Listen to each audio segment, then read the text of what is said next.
Good morning, everyone. I'd like to welcome members, staff, and guests to this meeting of the Standing Committee on Families and Communities. My name is Jackie Lovely, and I'm the MLA for the Camrose constituency and the chair of the committee. I'd ask that members and those joining the committee at the table introduce themselves for the record, and then we'll go to those online. So we'll start to my right, please. Chelsea Petrovic, MLA for Livingston McLeod. Good morning, everyone. Brandon Lunty, Leduc Beaumont. Good morning, everyone. Peter Singh, MLA Calgary East. Good morning, Christina Steenbergen, LAO Communications. Good morning, Rhonda Sorensen, LAO Communications. Good morning, Luann Metz, MLA Calgary Varsity. Good morning, Diana Batten, MLA Calgary Acadia. Good morning, Lizette Tejada, MLA Calgary Klein. Good morning, Nicole Goring, MLA for Edmonton Castle Downs and the Deputy Chair of this committee. Ronnie Govindarajan, Parliamentary Council. Good morning, Abdulaziz Burgari, Research Officer. Good morning, Nancy Robert, Clerk of Journals and Committees. And for those, go ahead. Are you introducing yourself today? Yes. Okay. Good morning, Jody Rempel, Committee Clerk. Sometimes she introduces herself and sometimes she doesn't. So thank you for introducing yourself. Okay, no worries. And so let's see, we've got a few people online who have joined us from our committee here. Martin Long, let's hear from you first.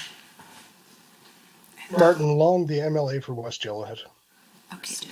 And Andrew Bochenko. Andrew? Yes, this is Andrew Bochenko, Drayton Valley, Devon constituency. Fantastic. Thank you so much. We do not have any substitutions. A few housekeeping items before we turn to the business at hand. Please note that the microphones are operated by Hansard, so members do not need to turn the microphones on and off.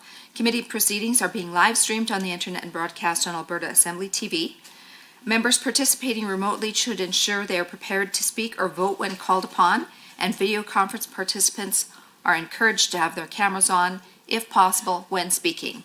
Please set your cell phones and other devices to silent for the duration of the meeting. Now, has everyone received the draft meeting agenda? I'm seeing nods. Would anyone like to propose any amendments, or is there a member ready to move a motion to approve the agenda? All right, please go ahead, Ms. Goring. I'd like to move the agenda as outlined. All right, and we don't need a seconder. All in favor? All right, the motion's carried. Sorry? Would you guys please put your hands up to vote on the phone rather than the voice? Can we do it that way? Thank you. And Mr. Bochenko, would you? Oh, you're here now. Oh, how did you get here so fast? I'm impressed. Okay, I was looking for you there. Okay, even better to have you with us in person. Would anyone like to propose any amendments to the draft minutes, or would someone like to move a motion to approve the minutes? Moved by Peter Singh, and all those in favor? Aye. And that's carried. So subcommittee on committee business report. One quick information item before we ask our presenters to join us at the table. Committee members will recall that this committee has a subcommittee on committee business, which consists of Ms. Goring, Mr. Lunty, and myself. As part of its review of the Public Sector Compensation Transparency Act, the committee tasked the subcommittee with reviewing lists of potential presenters provided by the government and opposition caucuses, and then selecting 2 presenters from each list. The subcommittee met on March 1st and identified the following 4 presenters: the Alberta Securities Commission, Parkland Institute, Public Interest Alberta, and the Canadian Taxpayers Federation. A report on the subcommittee's work was posted for the information of committee members shortly after it met. This report also noted that the subcommittee supported using a presentation format similar to the one used during the previous review of the Act. This format allotted each presenter up to 5 minutes for their remarks, followed by around 20 minutes for questions from committee members. This timing was further noted in an email to committee members. Before I invite our first presenter to join us, does anyone have any questions or concerns that they would like to express? Going once, going twice. Okay. Is everyone comfortable proceeding as I've outlined? I see nods all around. Okay. Moving on to our main item of business today, we have presentations from the 4 organizations identified by the subcommittee. We'll have a mix of in-person and video conference presentations. In-person participants will be invited to join us at the table at the appropriate time and otherwise welcome to observe the meeting from the gallery. Similarly, presenters participating remotely have been asked to join us via Teams at the appropriate time and are otherwise welcome to observe the remainder of the meeting on television or online. Our first presenter is Mr. Sabral from the Alberta Securities Commission, who will be joining us remotely. Mr. Sabral, when you are ready, please introduce yourself for the record and then proceed with your presentation.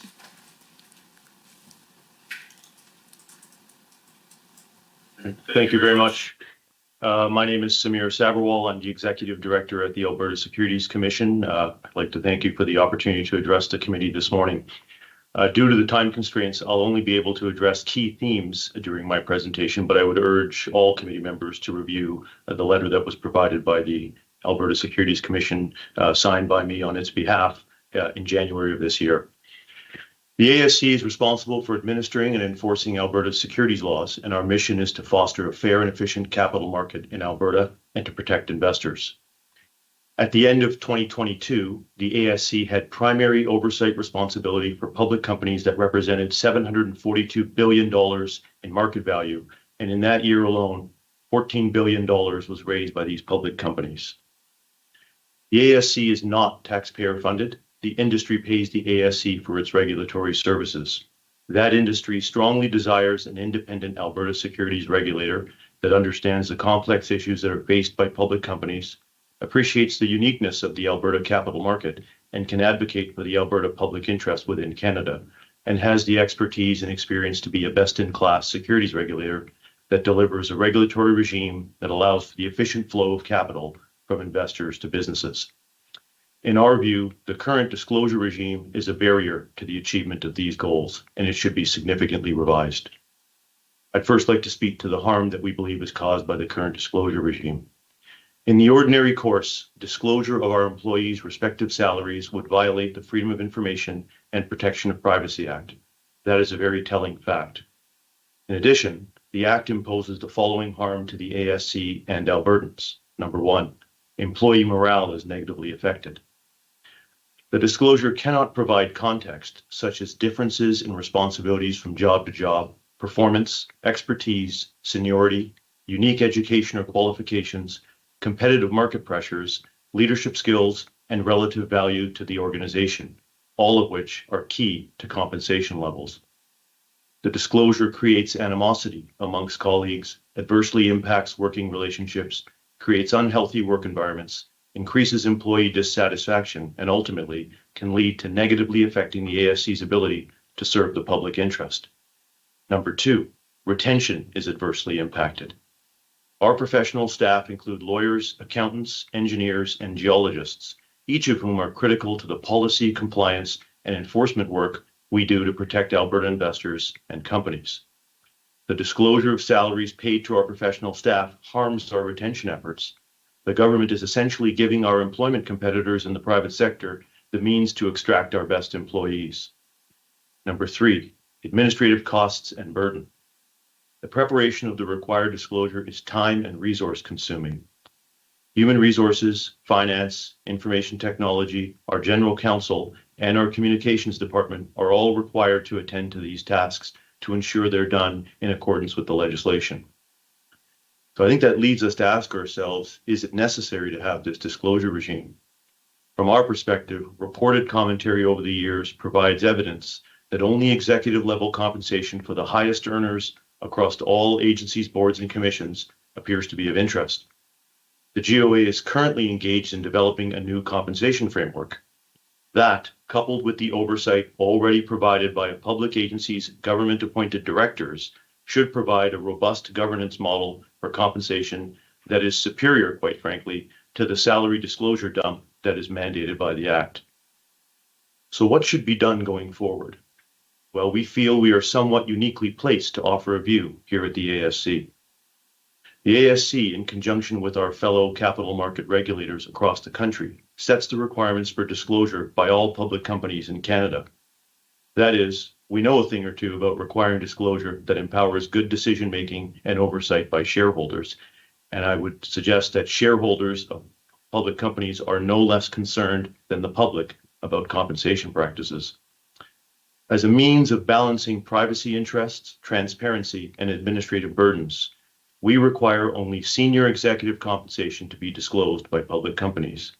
Indeed, in order to set the right tone for the market and provide transparency, the ASC has been disclosing the compensation for its chair and CEO, its executive director, and its 2 vice chairs for many years, including well before the act was put in place. We think that is an appropriate and balanced outcome, and strongly urge the committee to recommend changes to the act to achieve that outcome. That is, remove the disclosure requirement for all staff over the threshold and only apply it to senior executive level positions.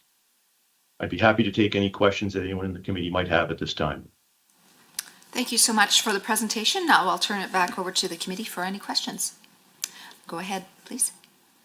I'm wondering I'm Luann Metz, MLA for Calgary Varsity, and I'm wondering if you can give a little bit more information about why the Alberta Securities Commission would be different than other public bodies in terms of the additional disclosures. Like, what is really unique in that aren't the same issues faced by other public bodies? I certainly don't want to speak on behalf of other public bodies, and some of them may be in the same situation as us, others may not. I'll start first with the fact that we are not taxpayer funded. The industry specifically identified a need for highly qualified professionals to oversee the Alberta capital market. And in fact, as I've set out in my letter, Alberta works with the other securities regulators across the country to create a highly harmonized capital market in Canada. Often that means we come to consensus. Often that means we don't come to consensus without very hard work. We need to have the expertise in-house in order to deal with other large provinces who may see things somewhat differently than us. We need to be able to advocate for the Alberta interest at the Canadian table when sometimes there are different views. That requires highly qualified lawyers, accountants, engineers, and geologists who understand the peculiarities of the Alberta capital market and the industries that are very important to Alberta. We have found that in order to compete, we need to be able to compete with, and not on a dollar for dollar basis, but with some of the law firms and other private sector employers who we compete with for talent. Whether or not that's true for every agency is really not for me to say, but I can certainly say that it's true for our agency. It's incredibly difficult to get people who understand some of the complex issues that are faced by the ASC, and I'll give you just an example. ESG disclosure, for one, is an issue that is challenging to deal with within the Canadian marketplace. Increasing pressures from international standard setters will require our staff to understand the international standards that are being presented from outside this country. Blockchain technology, crypto assets. Currently, securities regulators are the only agencies that are addressing crypto assets in this country. And that requires our staff to understand blockchain technology, crypto assets, custody issues when it comes to digital assets. These are things that are on the cutting edge, so to speak. That requires staff who understand those cutting edge issues. The increasing rise of international standard setting in the accounting world is another area where we have to spend significant time making sure that we are up to speed. The broad issues that arise in the financial technology, innovation, and disruption, again, require our staff to be on the cutting edge. The number of issues and the breadth of issues that fall on the desks of our staff is staggering, if I may put it that way. And it requires us to be able to retain staff that have that expertise.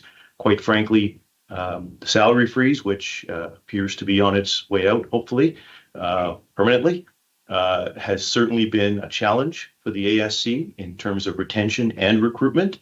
The disclosure requirements have also been a significant barrier for the reasons that I've outlined in the letter. I'll highlight them quickly here. Not everyone is comfortable coming from the private sector into an environment where their salary will be publicly disclosed. Folks have often left some money on the table to be able to join us because they believe in the public interest and engendering a strong Alberta capital market. but are not prepared to have their colleagues and friends see what kind of a salary reduction they've had to take in order to join the ASC. It creates difficulties in order to explain to people why certain folks come in at a certain salary or certain folks are paid a certain salary, because that means we have to have conversations with all of them about how they're performing vis-a-vis someone else. And they don't always see it that way, even though from a performance management perspective, our HR groups and our managers and directors are doing an excellent job of trying to differentiate based on all the factors I laid out: performance, value to the organization, how much they're contributing to the achievement of the strategic initiatives, seniority, whether they've got a PhD or a master's degree, whether they've got special qualifications other than that. Those are all areas that we manage, but because of the disclosure requirements, now we have to have those conversations with everyone across the organization, and it creates a very tense environment where people are competing against each other rather than acting as teammates. We have a very highly collaborative environment here. Accountants, geologists, lawyers, engineers all have to work together to put in place rules and financial disclosures that relate to some of our largest reporting issuers here who are in the oil and gas industry. And when you create tension amongst those people, it's very hard to get the work done in a collaborative fashion. So apologies for the long-winded answer, but I feel quite strongly about this view that I think it's not been calibrated correctly, the disclosure requirements. We're certainly not against transparency, but we think it should be calibrated correctly. And as I said, we've been disclosing in our annual report that the senior executive level compensation for many, many years. Thank you so much. Now I understand Mr. Singh has a question. Go ahead, please. Thank you, Madam Chair, and thank you for coming before the committee. And you had an excellent presentation as well. And thank you for answering the previous question at a great length here. And as you mentioned, your submission mentions various privacy concerns raised by ASC employees. And could you please, about how many employees do you have right now? And how many appear on this sunshine list? Thank you. Right now, we have approximately 253, and I'm pretty sure that number is not bang on because there's always a bit of a vacancy rate, but that would be a rough estimation of the current complement of the ASC staff. I'm afraid I don't have the precise number of people who are on the sunshine list, so to speak, but I can tell you I would suspect the majority of our professionals would be close to the threshold or over the threshold. That's my apologies. That's the best I can do on a short moment notice. Are there any other questions? Please proceed. Thank you so much. Diana Batten, MLA Calgary Acadia. So thank you so much for being here today. Wonderful presentation thus far. My question is about, so you're proposing that we only disclose, in particular for you guys, just the top number of employees, so just the senior ones. Would it, and I understand the competition part, the disclosure of salaries could cause some complications. Would you be open to modifying it where if it wasn't specific names or if it was ranges instead of specific salaries, would that be something that would make it a little bit more, tenable for you? I don't think there's any doubt that it would be less challenging on its face, but it would, I think, present some new challenges. Often what happens is people comb through the list and start to guess at who is making what. And so while you may not have as a specific of a bun fight, if I can use that colloquialism, nonetheless, there will still be this perception that, well, I know that's my title and that's what this title is paid here, and I know that's my salary. Now let me look at everyone else who's got the same title, and then start looking at the same title in other organizations. And it's a real challenge. If I may digress for a moment, let me use an analogy. And since you're all seated in Edmonton and they seem to be doing very well this year, the Oilers in particular, let me use an analogy for the Oilers. Imagine if you looked at a list of centers for the Edmonton Oilers And we all know there's a very high-performing center on the Edmonton Oilers who's paid exceptionally well. And there are some other centers integral to the team, not paid nearly as well because the value they deliver to the team is not as high. Now, imagine you brought someone in who knew nothing about hockey and just looked at a list of centers and said, well, wait a second, that doesn't make any sense.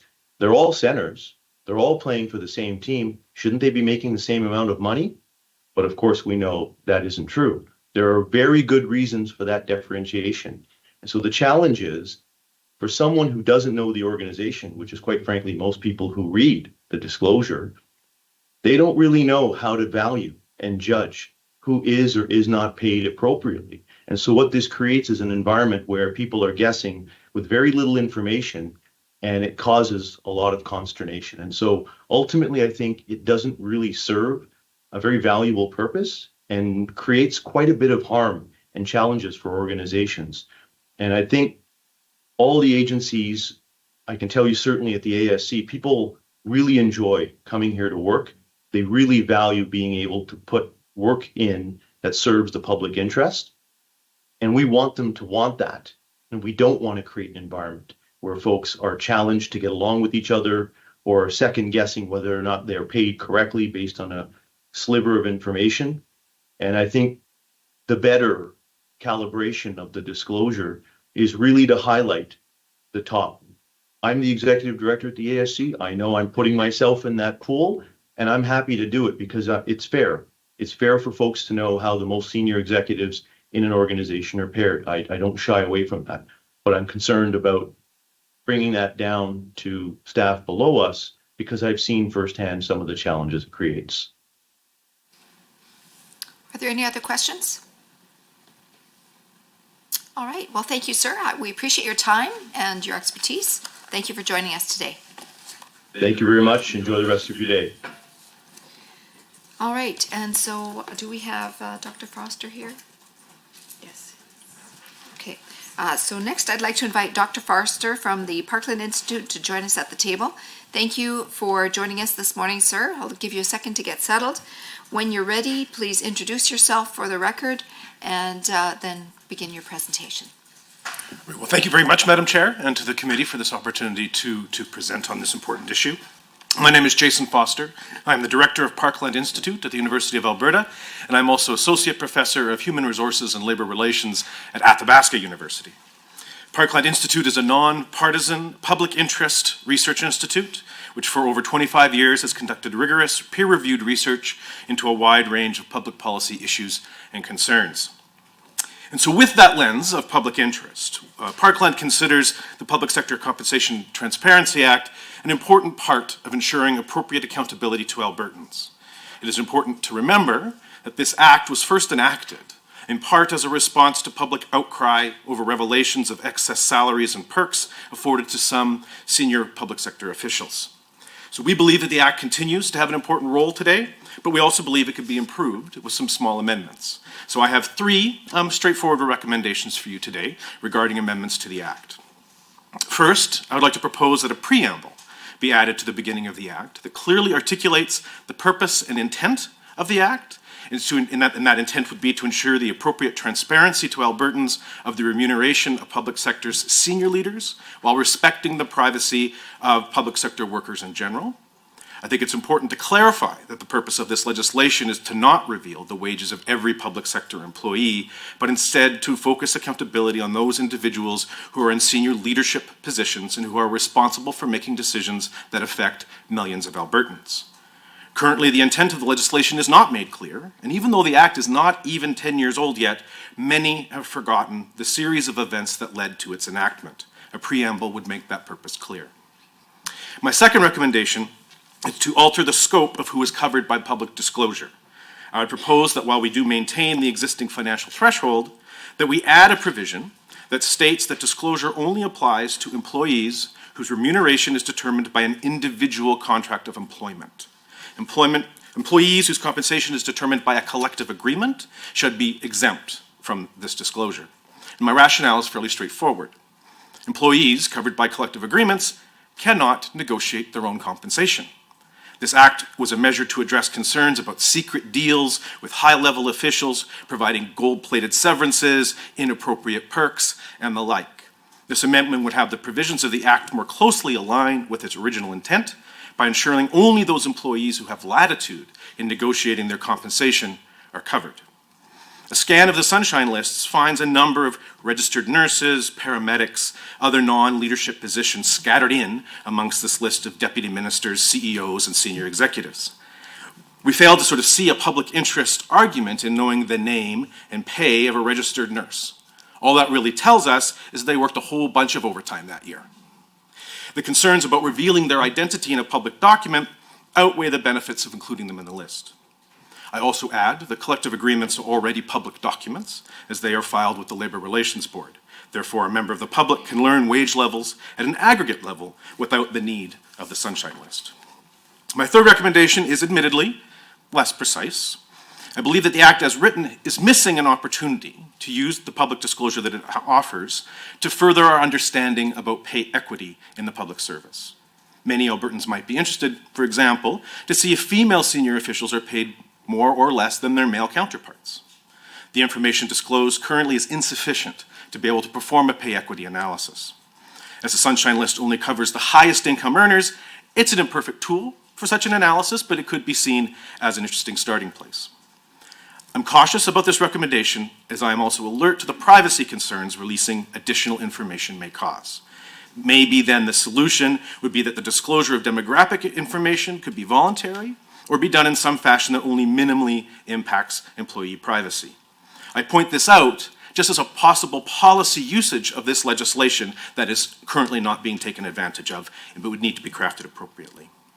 In summary, we at the Parkland Institute believe the Public Sector Compensation Transparency Act serves the public interest in making public the compensation of senior government officials. With the small tweaks I've discussed, it could continue to serve that role with greater clarity and greater certainty. I thank you once again for the opportunity to present to you. Thank you so much for the presentation. Now we'll turn it over to questions. Does anyone have any questions at all? Well, that was a great presentation. There's no questions. Thank you so much for your time today, sir. Thank you very much. All right. So I will share that we had the Public Interest Alberta group scheduled to present today, but they've canceled. So we will move on to the next presenter, which is the Canadian Taxpayers Federation. Ms. Sims from the Canadian Taxpayers Federation will be joining us remotely. And when you're ready, please introduce yourself for the record and begin your presentation.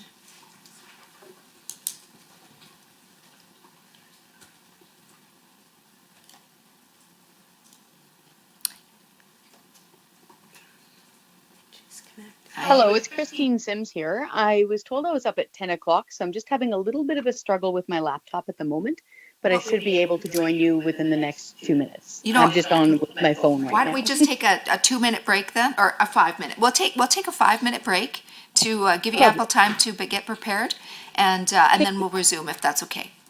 That's perfect. Thanks so much. Great. Okay.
We're going to resume the meeting now. So thank you so much, everyone. And Ms. Sims, please proceed with your presentation. Wonderful. Can everybody see and hear me? Yes? Yes. Excellent. Thank you very much for allowing the Canadian Taxpayers Federation to present today in regards to what is often referred to as the Sunshine List here in Alberta. I apologize, I was not able to join you in person, but I just got back in from our conference in Ottawa late last night, so thank you very much for the accommodation via video. So a little bit about the Canadian Taxpayers Federation for members who are not aware. We were founded in 1990. We are a nonpartisan, grassroots, supporter-funded organization. Our main goal is to ensure lower taxes, less waste, and more accountable government. And those three things often combine together. And that is why the Sunshine List, as it's colloquially referred to, is such an important tool. And so generally speaking, we will use the Sunshine List, for example, when a government of any stripe is, for example, in contract negotiations with government employees. And that way we can get a general sense of how many folks are paid what amount of money above the threshold. For example, right now the threshold is, of course, around $125,000. We believe that's fair. It's keeping up with the pace of inflation, even though not everybody's wages are. We think that is a fair amount. And so what the Taxpayers Federation will do is, for example, again, if a government is trying to renegotiate a contract or create a new contract with government employees, which incurs costs to taxpayers, then we will often use the tool to get a general sense of how government employees are being paid. To one of your previous presenters' notes, if taxpayers are not the ones paying for these bills, if they are not the ones paying for the salaries, paying for the compensation, we don't really see the purpose necessarily in disclosing their names and the amount of the money that they're paid. I was actually surprised to hear that there are folks who aren't paid using taxpayer funds who are still on this list. I was a little bit confused by that. But other than that, also to your previous presenter's point, we see what he's saying about what's the use of knowing what a registered nurse is being paid, and there's no purpose in ferreting out an individual just for some random reason to find out how much they're being paid. However, it was very indicative of what he said there. It turns out that they're paid a lot of overtime.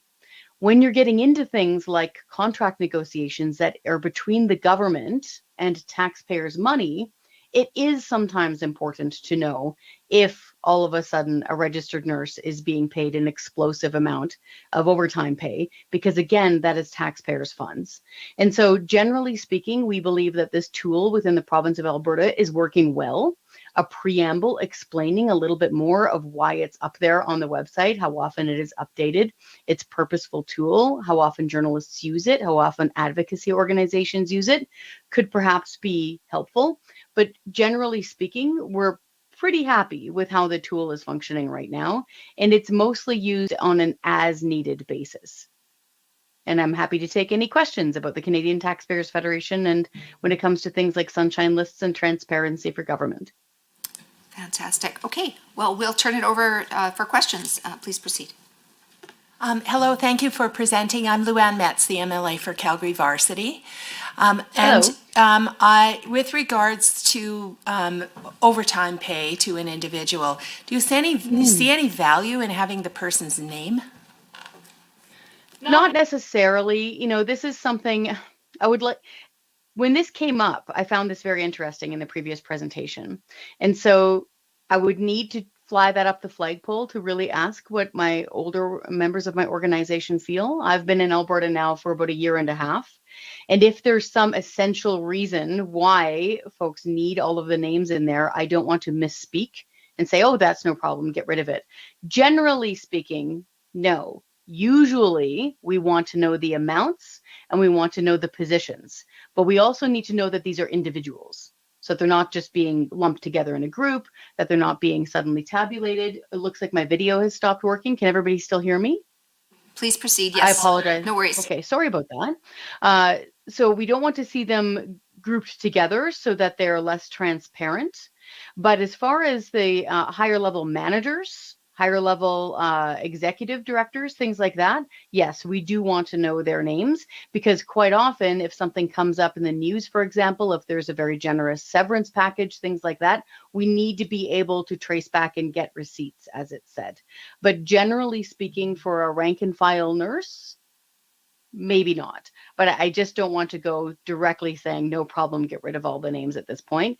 Also, as long as they are then, of course, accessible through an FOI request, say something does come up and there is an individual instance and we do need to know names, then as long as it's still available through FOI or a searchable database that isn't quite so public, we would definitely need to have that information available. But as far as proactively saying absolutely every single person's name, I would need to run that back up through my management team. Thank you so much. And over to Mr. Lunty. All right, thank you, Madam Chair, and thank you for the presentation. Just caught most of your comments. Just wanted to, I guess, reconfirm your position. So your group would not be supportive of exempting all negotiated or union positions from this legislation. Is that a fair assessment? That is a fair assessment. To be very clear, we want all of these salaries to be on the record, whether or not they're from unions or collective agreements. As we know, this is taxpayers' money. So if taxpayers' money is paying an individual person who so happens to be hired by the province, or if taxpayers' money is paying all of the nurses in Alberta, yes, they both need to be on record. Are there any other questions? Please proceed. Question, unrelated to the first.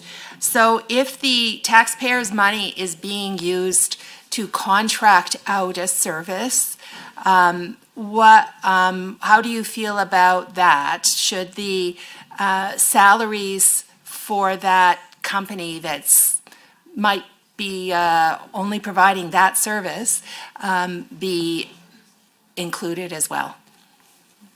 Are you then concerned about the person's privacy then, who's within that company that is not directly paid by the government? Is that what you're asking? No, I'm saying if the government, if our tax dollars are going to a contract, yes, and that contract is very specific to provide a certain service, and there are people within that company that may well be taking most of that money, for example. Yes. Shouldn't we know that as well? It should all be on the record. If it's taxpayers' money, it should all be on the record, for sure. Are there any other questions? All right. Oh, please proceed. Thank you so much. It's Diana Batten, MLA Calgary Acadia. Just going back to the inclusion or exclusion of collective agreement folks, in terms of, because the collective agreement is already public information, right? Would it be amenable to you then if it were just a disclosure of the overtime? Take off the individual's name. I understand the concern of piling it all together, but at the end of the day, this is like an AHS issue, right? The amount of hours someone works in overtime to achieve whatever number, that is not reflective necessarily on that individual, other than they worked their butt off. That is reflective of poor staffing or organization inside where they're working. So again, if we look at the preamble, would you be amendable if basically the information in a collective agreement is removed, but the only thing that is disclosed then, or additionally disclosed, since the collective agreement information is already publicly disclosed, could it simply be those portions that would put them above the collective agreement, i.e. overtime?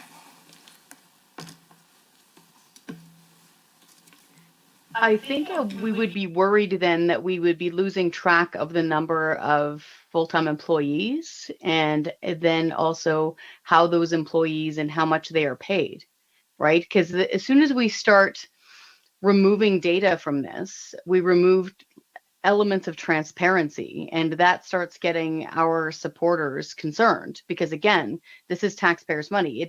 It's a very valuable profession. Absolutely, people love nurses. I was raised by nurses. My sisters are doctors. We value healthcare. However, if you start taking out little planks of transparency and accountability here, then you start muddying the waters, and people won't be able to know how much, say, we're being paid through how much AHS employees are being paid compared to, say, those in British Columbia or those in Saskatchewan, how many full-time employees we have. And also, there could be a very good reason why a nurse may be making an awful lot of overtime. It's a simple question, and it's something that could be asked. It's just not something that automatically makes a headline. So we don't see the purpose in removing data from this. We think that it's functioning relatively well as it is right now.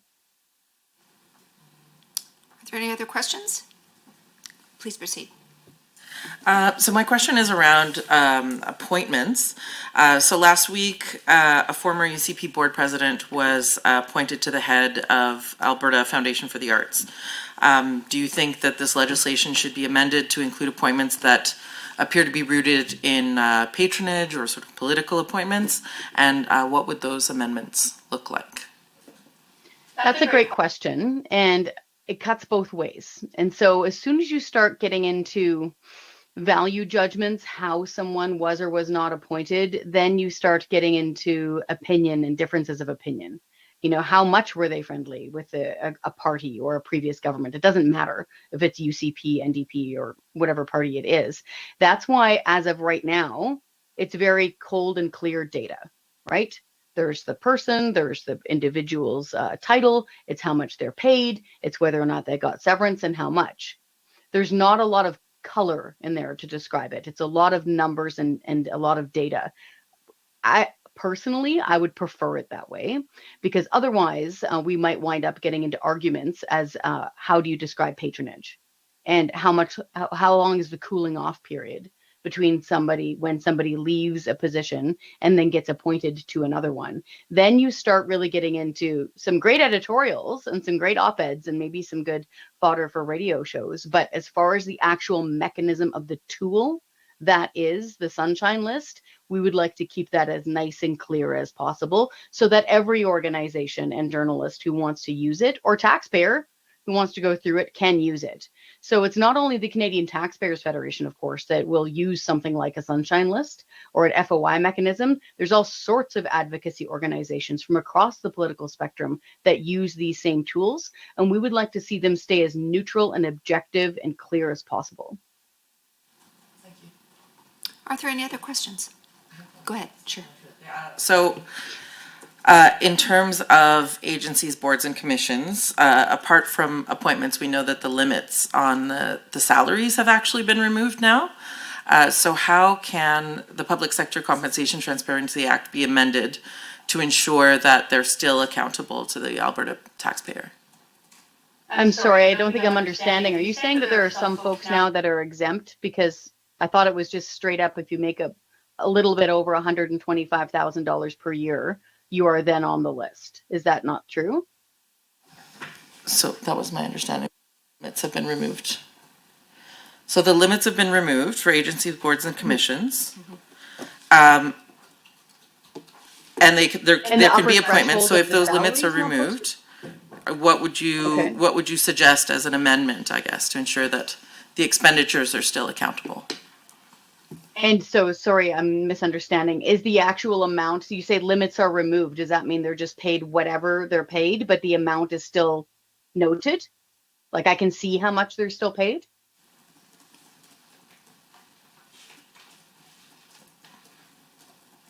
No, I believe it's just the limits on salaries. So the limits have been removed and there's no disclosure. We want disclosure. So if if it's taxpayers' money, again, no matter which party is sitting, no matter which party is formed government, if it's taxpayers' money and the employee is being paid with taxpayers' money and it's over and above the threshold of $125,000, we want to see that on the list. So, and then if the limit's removed, then they'd be more likely then to make that list. Okay, thank you. Sure. If they make the list, they make the list, for sure. Are there any other questions? All right, well, thank you so much. We appreciate you joining us today in your presentation.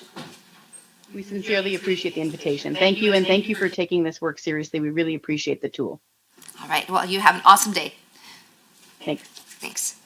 Okay, so now we'll move over to the cross-jurisdictional comparison prepared for our review by the Public Sector Compensation Transparency Act.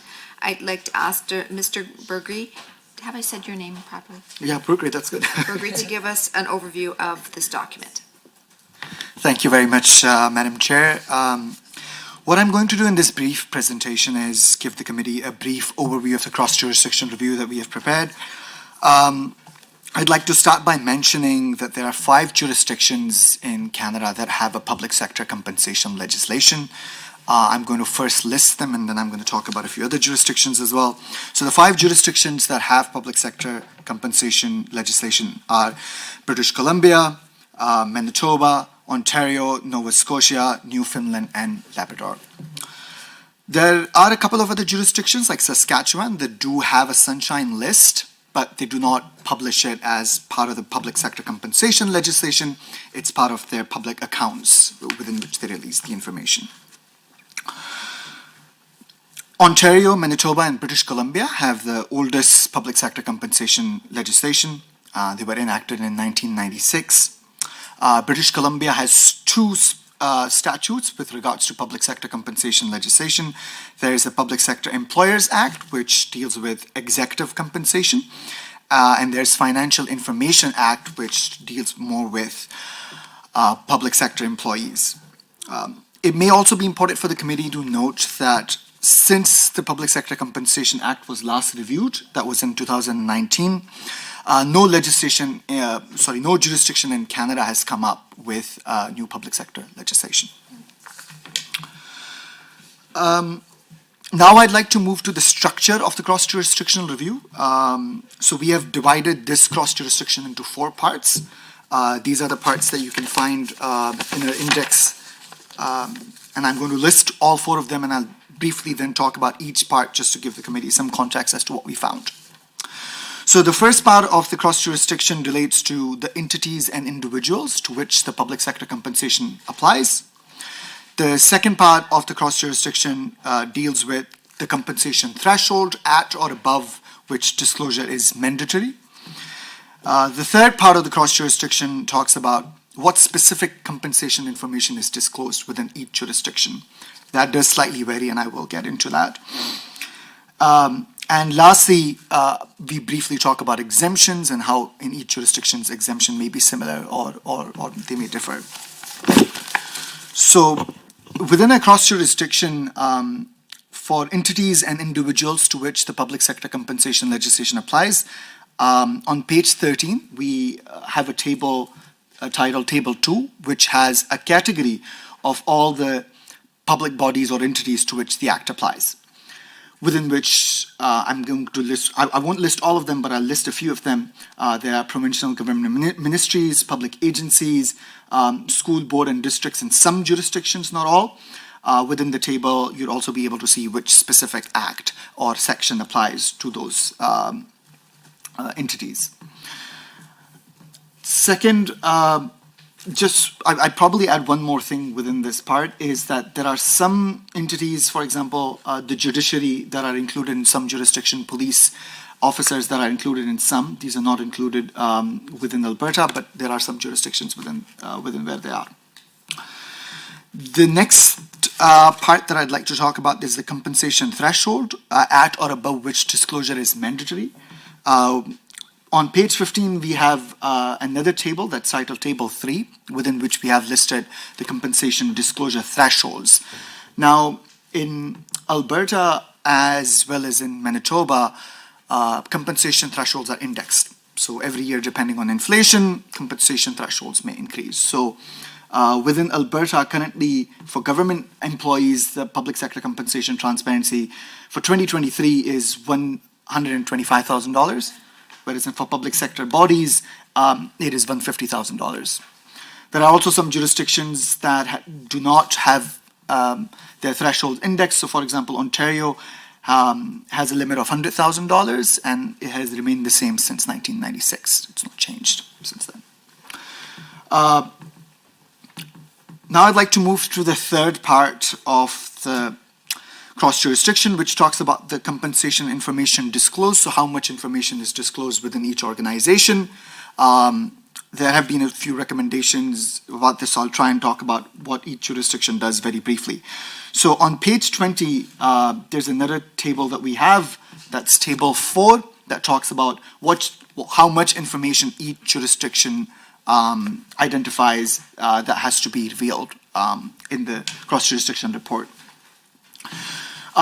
In most of these jurisdictions, there are some similarities to be found. Like the biggest one would be a name is always mentioned. There is most likely the position that will be mentioned, total amount of compensation. There are obviously also some differences in Alberta. The biggest one that comes to my mind is that there is non-monetary benefit that also is to be revealed in a compensation disclosure report in Alberta. Nova Scotia seems to be a little bit of an outlier in this. Nova Scotia does not necessarily publish the title that the individual has. So Nova Scotia only publishes the name and the amount of compensation information. This may sometimes make it a little bit difficult to be able to determine, but Nova Scotia is the one exception. In terms of similarities, I'd say Newfoundland and Labrador is the closest within Alberta in terms of the amount of information that is required to be disclosed. Lastly, with regards to exemptions, there are two kinds of exemptions that exist. One is the Act may list some entities that are exempt from disclosure. In Alberta, we also list a few entities that are directly exempt. But outside of that, the Act, usually in all jurisdictions, the Act has a requirement whereby there can be exemption given depending on certain situations.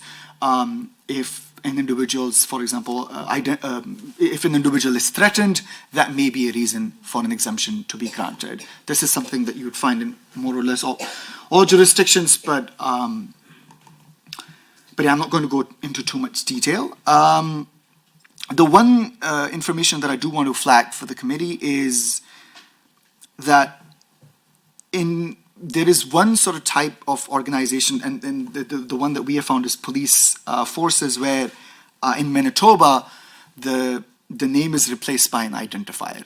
This is something that the committee may take note of.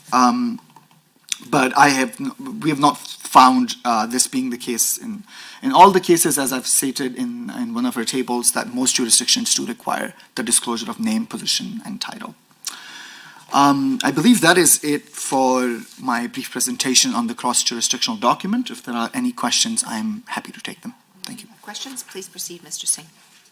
Thank you, Madam Chair, and thank you very much for coming here for your excellent briefing and presentation. My name is Peter Singh, MLA for Calgary East here. And my question is that I have noticed that the cross jurisdictions mentions that the PSCD statutes in all jurisdictions except in Alberta require compensation disclosure with respect to school boards and divisions. And in Alberta, the PSCT Act authorizes us, but does not require education bodies there. And are there any key differences in reporting requirements across the jurisdictions that require compensation disclosure with respect to school boards and division? And can you please clarify if disclosure for other jurisdictions in regards to school boards division includes only the school boards, trustees, superintendents, and other staff, or if it also includes teachers? And if you do not have the answer, would you be able to provide it to the committee in writing? Thank you very much. Thank you for your question. I can address the question in two parts. The first part being, you rightly identified in Alberta, school boards are authorized but not required to disclose. What we found in a review was that all jurisdictions do require some level of compensation disclosure with regards to school boards. With regards to differences, I don't know them on the back of my hand, but what I can say is that different acts sort of usually require they mention school boards, specifically with what specific types of offices are disclosed. That's not always clear in the act. So perhaps one possible way to determine that could be to look at the compensation disclosure list and see what kind of titles by school boards are disclosed. And if the committee so wishes, we can look into that and provide sort of the titles that we have found with regards to each jurisdiction. Were there any other questions? Go ahead. Thanks so much, and thank you so much for this presentation. It's phenomenal. Something that we noticed throughout is that, of course, Alberta has a very high threshold relative to anywhere else. And so I guess I just wanted to make note of that for the committee so that when we're considering that we realize that Alberta has the highest threshold, which means we report fewer individuals likely fewer individuals than the other provinces. Yeah, I just wanted to add one thing for the committee's clarification, that in Alberta we do have two compensation thresholds. One applies to the government and one compensation threshold applies to public agencies. For public agencies, the threshold is slightly higher, but that's because for public agencies, usually within the threshold calculation, it's not just the base pay, but all compensation is calculated, whereas for government employees, it is only base salary. Just wanted to put that. Thank you, Madam Chair. I just wanted to confirm, based on Mr. Singh's request, is it the committee's wish that you would like research services to provide this additional information that he noted? Yes. Yes. Yes, all Great. around, yes. Yes, Okay. sounds good. Thank you. Perfect. Were there any other questions? All right, seeing none. Hi, Chair. Go ahead. I have my hand up. Sure, go ahead. Go ahead, member. Thank you, Chair. I'm sorry, I can't get my camera to work. Is that okay? I just had some questions around the judiciary one. If that's including Crown prosecutors as well in other jurisdictions, and who all would be included in that, and also if we could get sort of the specific jurisdictions to compare. I'm sorry. Could you repeat the last part of your question? I did not follow that. Well, I was curious if the judiciary compensation, and you said that it was in some jurisdictions they include that. I was curious if that judiciary component is also including Crown prosecutors. And if it is, then can we get a sightline on that? Which jurisdictions would include Crown prosecutors, whereas which ones wouldn't?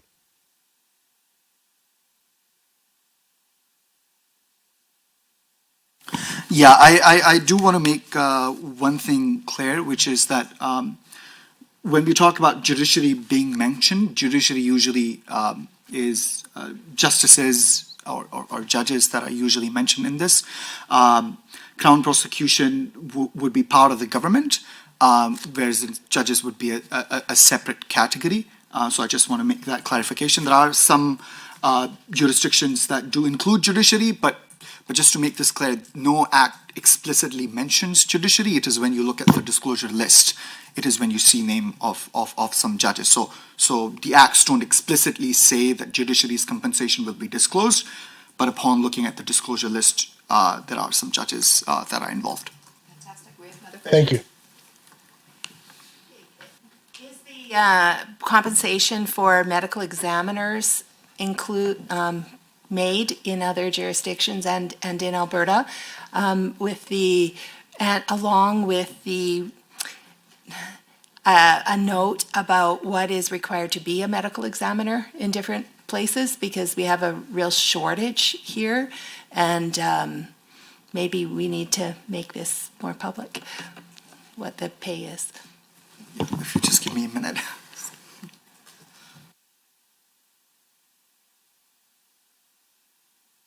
I'm sorry, so just, I'm clear about your question. Are you specifically asking about health, like health authorities? Like, what's your exact specific question? Medical examiners are not within AHS, they're within the justice system.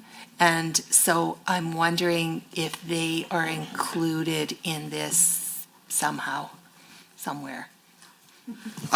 From what I recall, I think in some jurisdictions, there are some medical services that are required. More information is required, but I can't speak to that at this point because I don't recall it properly. But I can get back to you in writing about this. Thank you. Were there any additional questions? All right, let's move now to social media engagement. In response to questions from committee members on social media, a social media engagement report regarding no-cost initiatives carried out on behalf of the committee was distributed. I'd ask Ms. Sorensen to give us an overview of this information, please. Thanks, Madam Chair. As you'll see in the report in front of you, for this particular campaign, we did a total of 5 posts over 3 channels in the month of January, as well as a news release that went out to gain awareness of what this committee was doing. The intent for all of that was to drive users to the website where more information was, and you can see that the end result was that we had just over 1,300 page views from over 600 users. That's pretty much all there is, Madam Chair, unless there's any questions from the committee. Perfect. Thank you so much. Yes, so a couple questions. So you shared, of course, we only put out 5 posts and a news release. So I'm wondering why so few posts? Partially because, I mean, I do follow this, and so what I've seen nonstop is our page program. Over and over and over again. I have never seen any, like I did not see this post at any time in January. So I'm concerned that we did not do our due diligence here. 21 engagements. That is incredibly low. And I'm also wondering, what is our normal page views? Like we're saying we got over 13,000 or 1,300, pardon me, in January that we're attributing to these 5 posts and these 21 engagements, and that just seems like strange logic to me. So if we can figure out, if you guys could provide the information on how many visits do we normally have to that page, and then we'd have a little bit more context. Sure. Thanks. Thank you for the question, if I may, Madam Chair. Yeah, I don't have that information right in front of me. Certainly there's differences between the page program and what we did with this committee in terms of whether they're paid or whether they're organic. There's pros and cons to both approaches. Organic typically stays longer, so you don't need to post quite as often, whereas the paid posts tend to reach a broader audience. The organic posts tend to inform an already engaged audience. So that would have been the logic behind that. And so just in the timing in January, they would have stayed up on the page longer, or they should have stayed up on the page longer. But I would have to go back and look at specifically the exact questions that you're looking at so that I could answer those appropriately. Perfect. Thank you so much for that. So you mentioned that with organic posts, we're engaging the folks who are already engaged. If we had paid for advertising, like the low cost option that this committee voted down, we would have created, or we would have had more contacts with Albertans. Is that correct? Again, if I may, Madam Chair, it's a tricky question to answer because yes, paid posts extend reach, whereas the organic posts reach out to who already is engaged. To do a comparison is a little bit difficult because you don't know how many of those people would have resulted in a submission, for example. So the only thing I can really look at is what was done the previous time that this legislation was looked at. So in 2019, I believe there was a combination of paid and organic posts, which led to 28 submissions in 2019. 10 of which it looks like were from private citizens, whereas this time we did strictly the organic, and that resulted in 29 submissions, 7 of which are private citizens. Some of those, of course, could have resulted from the direct stakeholder engagement, so it's really difficult to tell who you're engaging and what that engagement is leading to. But in terms of the overall results from 2019 to now, it looks pretty comparable. And then I just wanted to comment, so off the top of my head, I do not know, we'd have to look up these numbers, but the difference in engagement for people between 2019 and now, I suspect is much higher. Folks are on social more frequently. I don't have the numbers in front of me, I apologize. And so comparing 2019 to 2024 numbers, to me is again, it's something to compare it to, but it's not apples to apples, right? So, but I absolutely appreciate your answers. Thank you. Absolutely, and I get it. There's never apples to apples on social media, so it is kind of tricky to really drill down, but that's what we have. Thank you. Are there any other additional questions? All right, seeing none, we'll move along. We have amassed quite a bit of information to consider as we prepare to wrap up our review. I'll remind everyone that we have 6 months to complete our review of the Public Sector Compensation Act, which gives us a month and a half to wrap things up and report our recommendations to the Assembly. At this stage in the process, it is common for committees to have research services prepare an issues document. I'd ask Ms. Roberge to give us a quick overview of what this usually entails. Thank you, Madam Chair.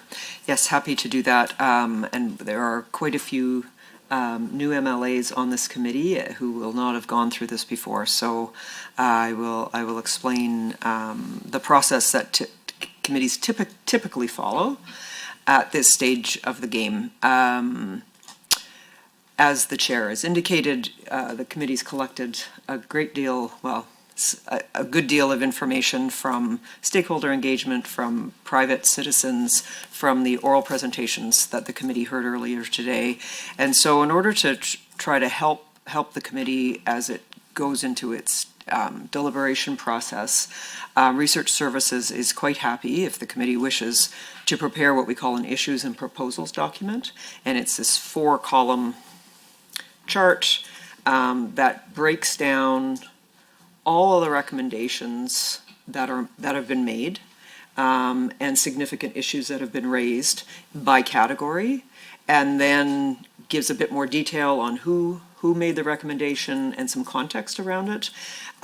It might also include a relevant section of the Act if that's appropriate, and then it has a notes section that might give you a reference to a part of the cross-jurisdictional comparison that you could look to if you're wanting to consider that recommendation. So it's just to put it all into one document for the benefit of the committee. Now, the committee can do with it what it will. The committee can make whatever recommendations it wishes. So it doesn't have to follow this document, but committees in the past have found it to be quite helpful to help them get focused on the deliberations that you're going to undertake. So that's basically it. Happy to answer any questions you might have about it. Thank you. Please proceed, member. Thank you, Madam Chair. I would like to move a motion that the Standing Committee on Families and Communities direct the Legislative Assembly Office to prepare a summary of the issues and proposals identified in written submissions and oral presentations made to the committee on the Public Sector Compensation Transparency Act. Thank you, Madam Chair. And we'll mention that was put on notice. Now, all those in favor? Oh, sorry, is there any discussion? No, I see shaking of heads. So all those in favor? Aye. All right. And online, Martin Long, did you want to cast your vote on this as well? Okay, thank you. All that was passed, carried. Our next meeting will be to conduct deliberations regarding any observations or recommendations we wish to make regarding the Public Sector Compensation Transparency Act. We don't have a date for that meeting yet, but I would like to remind everyone that notice requirements are in place for substantive motions. I'd encourage everyone to provide your motions to the committee clerk as soon as possible. The staff of the Legislative Assembly Office are available to assist with drafting motions. Please try to consult them through the committee clerk prior to the day that notice of motions must be given. Any other questions at this point? Go ahead. Thank you, Madam Chair. Just given the need for motions to be pre-submitted, I would like to request that members have access to the issues doc for no less than 5 business days prior to submitting, so that we have an opportunity to meet with the clerks and. Go ahead. Thank you, Madam Chair. Certainly, we will ensure. Any other questions? All right. Next meeting date will be at the call of the chair. And would anyone like to move to adjourn? All right, so moved. All in favor? That has been carried. Thank you, everyone. Enjoy the rest of your day.